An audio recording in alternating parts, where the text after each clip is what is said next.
الله الرحمن الرحيم نحمده ونصلي على رسوله الكريم أما بعد قال النبي صلى الله عليه وسلم خير من تعلم القرآن وعلمه أو كما قال عليه الصلاة والسلام ہمیں دنیا سے کیا مطلب مدرسہ ہے اور اپنا ہمیں دنیا سے کیا مطلب مدرسہ ہے اور اپنا مریں گے ہم کتاب پر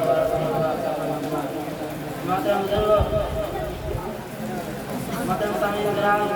آج کے مجلس میں آپ مدرسہ قرآن کی حقیقت بیان کرنا چاہتا ہوں امید ہے کہ بغیر سوال پڑھائیں گے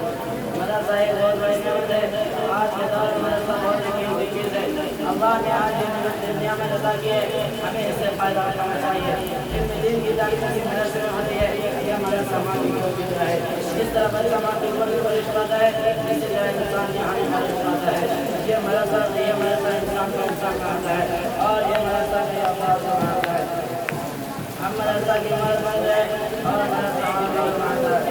اللہ کے ہمارا تعلق ہوتا ہے اور یہی نبی کلام کا مخلوق کو خالق سے جوڑتا ہے اور مدرسہ بھی ہمیں اللہ سے جوڑتا ہے جس طرح ہمیں مخلوق کو خالق سے جوڑ دے اور مدرسہ بھی ہمیں اللہ سے جوڑتا ہے لہٰذا ایک مدرسہ ہم آپ کو طاقت اللہ کو توڑ سکتے ہیں اور ایک مدرسہ کو توڑ سکتا ہے محترم بزرگوں یہی وجہ ہے کہ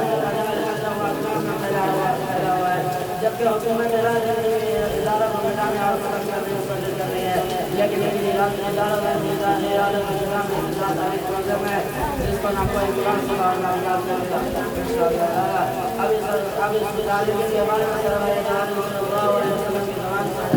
حضرت انس رضی اللہ عنہ کی ارشاد کرتے ہیں کہ دنیا میں ان لوگوں کو دیکھنا چاہتے ہو جن کو اللہ نے جہنم کی آگ سے آزاد کر دیا تو طلبہ علم حکیم سے دیکھو باپ بڑا کے طالب علم صرف علم اللہ کو علم حاصل کرنے کی نیت سے کسی عالم کے دروازے پر جاتا ہے اس کو ہر حرف اور ہر قدم پر ایک لاکھ کی عبادت کا ساتھ ہوتا ہے اس کے لیے جنت میں شہر بنا دیا جاتا ہے جہاں جہاں اس کے قیام کرتے ہوئے زمین میں اس کی استغفار کرتے ہیں صبح و شام فرشتے اس کے مغفرت کا اعلان کرتے ہیں صبح و شام فرشتے اس کے مغفرت کا اعلان کرتے ہیں ہاں اللہ من النار یہ ہے کہ اللہ نے جہنم کی آگ سے آزاد کر دیا جس سے مراد یہ لوگ جہنم میں حاصل کرتے ہیں مدرسے میں رہتے ہیں ظاہر سی بات ہے کہ طلبہ کرام کا اتنا بڑا مقام ہے تو ان لوگوں کی کیا نشانی ہوگی جو طلبہ کرام کا سفر کرتے ہیں مدرسہ میں امید دیتے ہیں ان کے روزے اور پیسوں سے جو مدرسے میں نہیں جاتے ہیں تو اللہ تعالیٰ ان کو آگے کتنا بڑا عالم دے گا دوستوں مدرسہ کیا ہے مدرسہ قرآن ہے جو اللہ کی کتاب ہے کلام کی کتاب ہے جس میں دنیا کی قائم کرتے ہر گھر بتا دے قرآن میں سب سے پہلے حاضر یہ کہا کہ جب اللہ خدا سے جوڑتے ہو خدا سے جوڑا اور فرمایا تم تعلق تو توڑتے ہو لیکن خدا نہیں توڑتا قرآن جگہ تمہاری کا مخلوق سے تعلق ہوتا ہے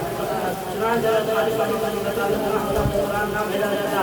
قرآن نے بھٹو اور لوگوں کو راہ دکھائی زمانے کو قدر قرون بنا دیا قرآن بھرن کا کتنا بڑا احسان ہے کہ محمد